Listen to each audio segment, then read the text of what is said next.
Okay, so now we've done all that, we need to get all the silicon out of it. What?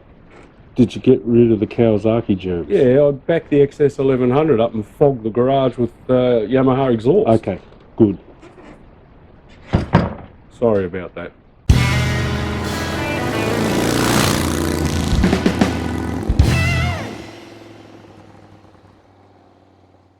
This time on Andy's Motorcycle Obsessions, we'd better make a start on Fat Max. Alright, first job is the water pump mechanical seal.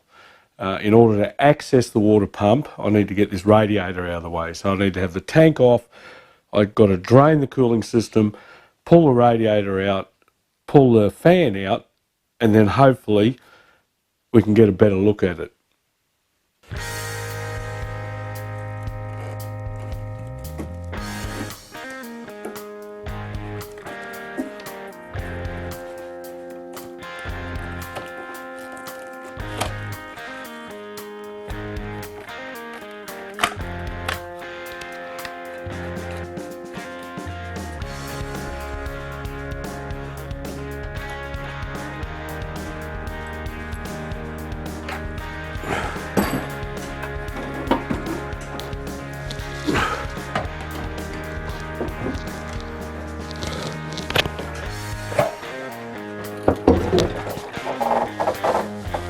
Alrighty, fuel tank is off. All I had to do to remove that, this is the from the main fuel valve down to the fuel filter.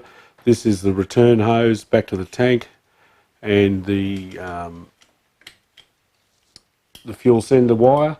So had to remove all of those, and then release the bolt that's holding the tank, and of course the fuel vent drain, the fuel cap drain, and slide the tank back and off. So that's out of the way. Now let's focus on the radiator.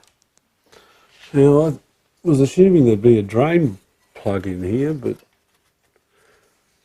it would appear that there isn't. So I'll just pull the bloody hose and let it run out into a bucket.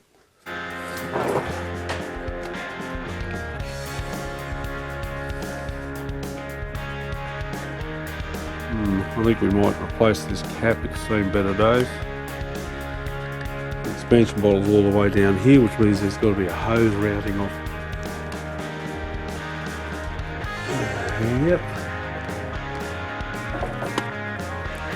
This guy. That's the hose down to the expansion bottle. That hose, quite frankly, has seen better days too. Right,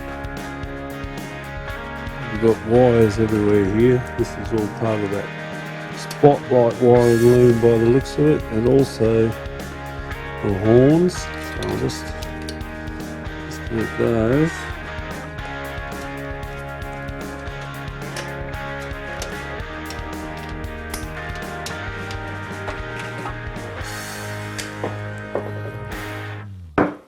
Okie dokie. Now we'll undo the hose, the bottom hose on the water pump. Now that's I've loosened that off. I figure I'll just undo the radiator support bolts and pull the whole thing off. There's two mounting bolts here at the bottom. Also mount the rail for this light bar / horns.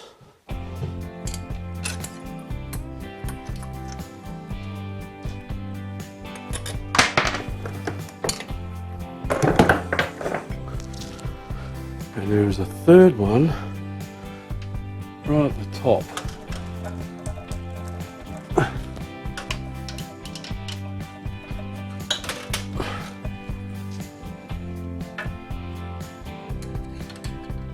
So before I go any further, I need to pull the top hose off the thermostat housing. Okay, so I've released that.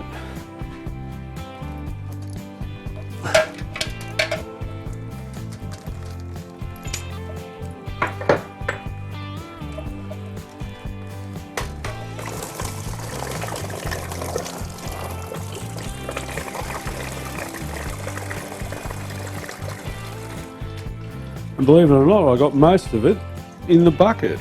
That's a bonus. Okay, now that we have the radiator out of the way, we need to get this this cooling fan off. Now it's got a plug over the back here, so I just need to unplug it, and then I can release the bolts that are securing it to the frame.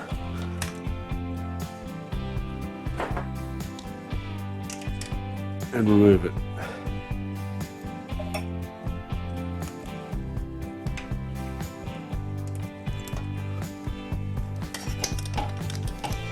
Just putting the bolts with it so I don't lose them or mix them up.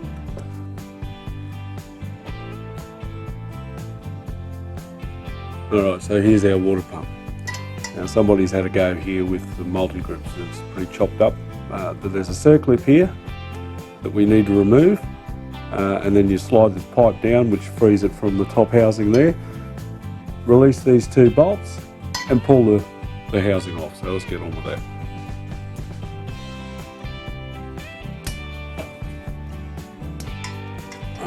Send that out of the way.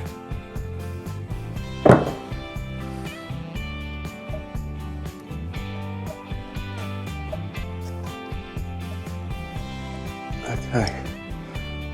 So he's down in the housing now.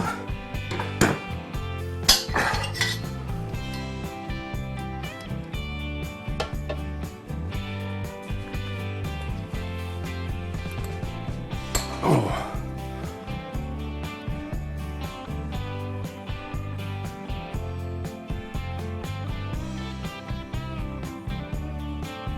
There's a bit of blue Loctite on there.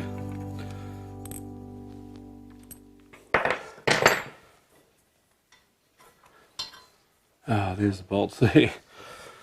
Could have left that spout on there, but anyway, doesn't hurt.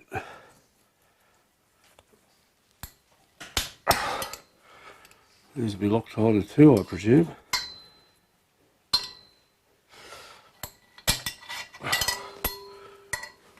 Likely have a bit of fluid leak out. I've got a towel underneath.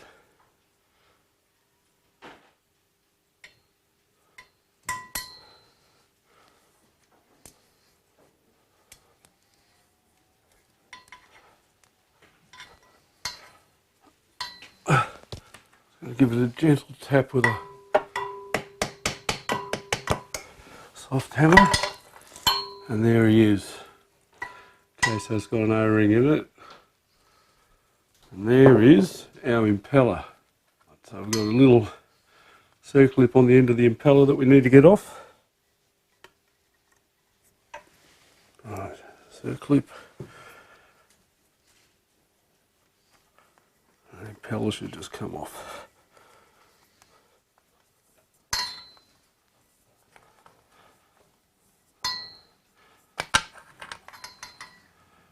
Right, one impeller. Ooh, looks a bit gangrenous in there. I'll clean that up. Alright. Now, we have two screws holding it in. There's our mechanical seal. The mechanical seal seats up against this sealing surface here. We need to be able to remove that. I don't have to remove it at all. The whole seal just pops out.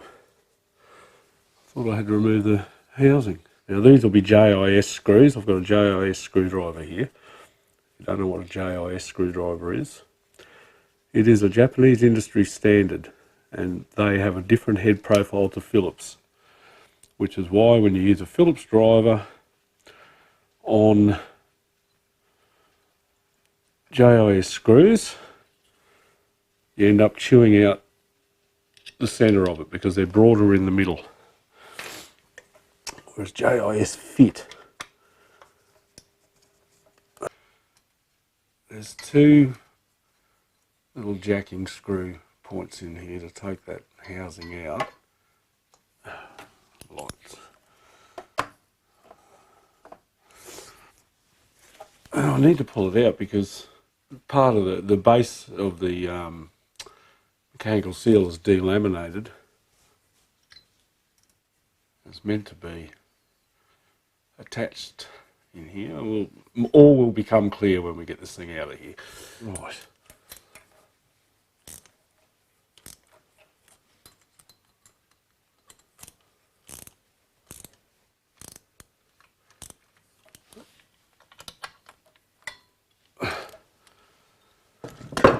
Yeah, that's the base of the mechanical seal. There's also an oil seal in there, which we may delve into later. Just sitting on the vise, just going to use a socket to try and... There we go. There he is. Right. Heap of silicone and crap on there. All needs a good clean up. Okay. Alright, well here it is in all its glory. So this is the impeller. This is the top part of the mechanical seal. So this is like a Teflon based product. Rubber seal goes in the impeller. This is meant to be bloody bonded down into there, and spring load holds it up against the sealing faces together. And the sealing face on this one isn't brilliant, but yeah, that's the most problematic part of this, is that it's all separated.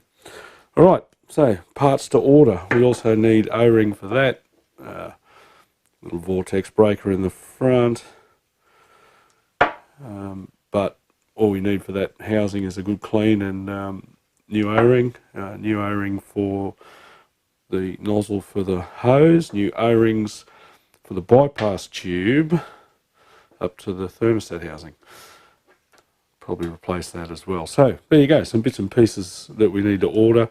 I'm going to have to end that here. So thanks for tuning in. Don't forget to like, subscribe and comment, and we'll be back with more and Fat Max from Andy's Motorcycle Obsessions. Bye for now.